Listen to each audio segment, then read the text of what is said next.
Welcome, folks. So today I want to speak a bit about bro splits and effective training. Now, as some of you guys have guessed, for the past 3 months, I've been experimenting with bro splits once again. This is the second time in my life, in my whole 25 years of training, that I've done the bro split for any length of time. All of my muscle mass has been built with higher frequency routines. Twice a week, 3 times a week, as often as 4 and 5 times a week when I was younger, doing the full body hypertrophy routine, the Wizard. And I did that for 4 years and it really works. Now, my recent foray into bro splits once again had probably the opposite effect of what I would have intended. I went into that with the full thought process that it would be good for my joints, it would be good for my recovery. But I found it was such an unproductive routine for me personally.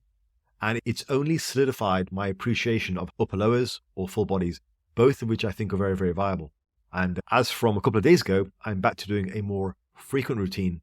So I thought about this a lot because I thought I wanted to discuss this with you guys. I want to just speak a bit about why bro splits dominate right now. Why do most people, why do they default to bro splits? So I think first of all, we are a victim to PED users. Enhanced lifters stay anabolic all week. They're training on easy mode, essentially. Studies have shown you can inject steroids, not even train, and still build muscle. One massive workout a week for them can work relatively well. They go in, they hit it hard, and they're anabolic all week anyway. Now, I still don't think it's the best choice, but it can work. Second thing I think is gym culture and social media spotlight. So International Chest Day kind of sounds catchy. People like showing off. They like getting a good pump, a good look, a good visual for social media. I think that in part drives it. And I think the final thing that drives the popularity of bro splits is they're straightforward. They're easy. You've got to understand, most people are not looking for the level of detail that my audience would be looking for. We are here because we are looking to get the best out of our time commitment in the gym. Me personally, I think that's a great thing to do. If I'm going to spend 5 hours a week in the gym, I want them to be productive. That's pretty much the start of my 25-year journey. Was I didn't have the best genetics, so I wanted to get the best bang for my buck when I was in the gym. And I think when it comes to communication, it's very straightforward just to say, crush 1 muscle a day. That's it. And I think the vast majority of people who don't have the vested interests that we do on YouTube are probably going to do that. There's even a whole schedule. International Chest Day for Monday. And of course, Friday is arm day before you hit the bar. And if you're looking to work in with people at the gym, then it helps if everyone's doing the same thing. So I think that's the third and final reason why they are so popular. But I want to just take you back to a time when bro splits weren't so popular. So that is if you go back to the silver era.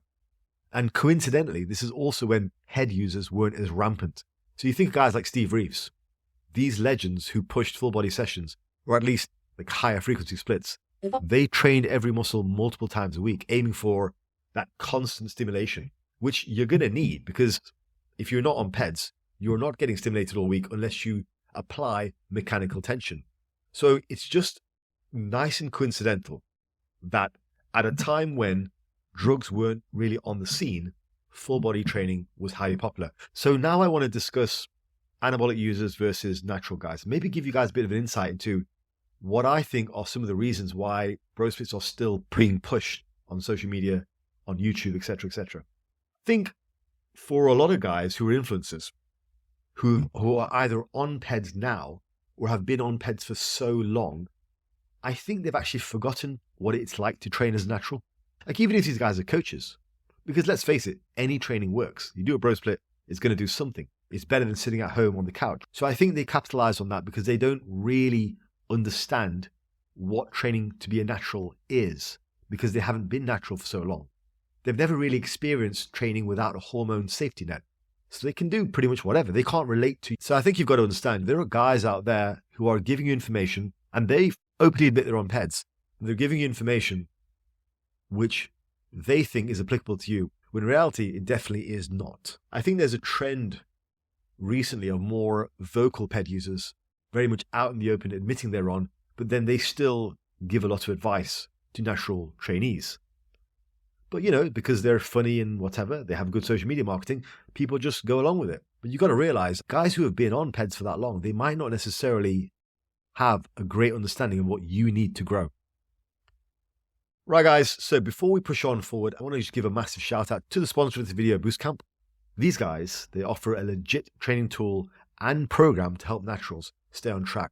You can find all your favorite programs from guys like myself. So if you're serious about monitoring your progress and leveling up, check them out. There's a link in the description.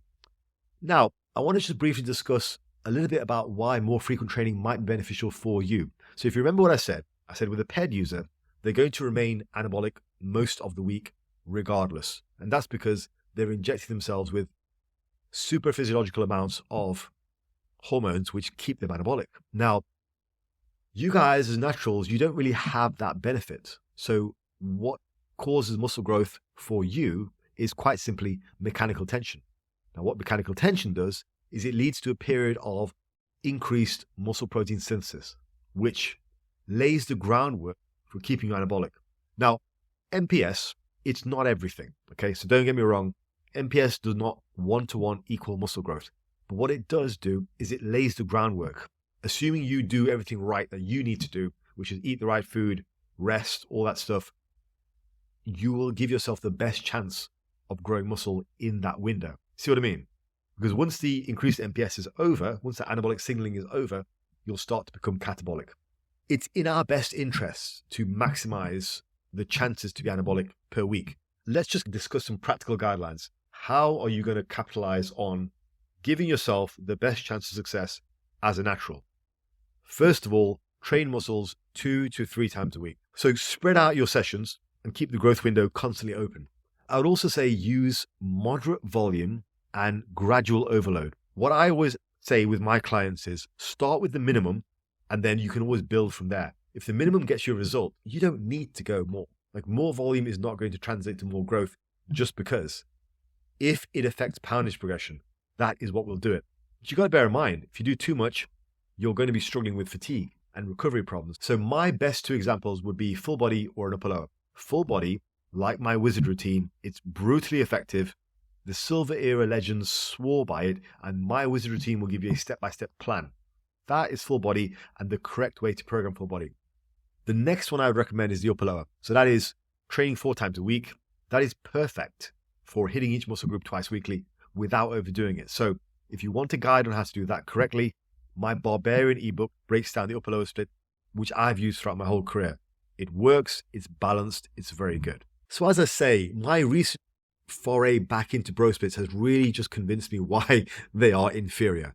And I think, once again, I'll just say, if you like them, if that's your preference, then cool, go for it. Not everyone is built to train muscles more frequently because it's hard. Maybe you want a nice, easy routine. Maybe you're not really that fussed about challenging yourself in the gym, that's fine. But for the rest of us who actually want to work hard and want to get the most out of our time in the gym, maximizing that anabolic window you get from training is a good idea. But equally speaking, I also think you need to know how to program these things correctly, which is where my ebooks come into play. So what I will say is smash the like button if you like this video, subscribe for more information, and also check me out on Boostcamp for both of my programs if you want free basic versions of those to try out before you purchase the book. All right, guys, thanks for watching. I will see you in the next video.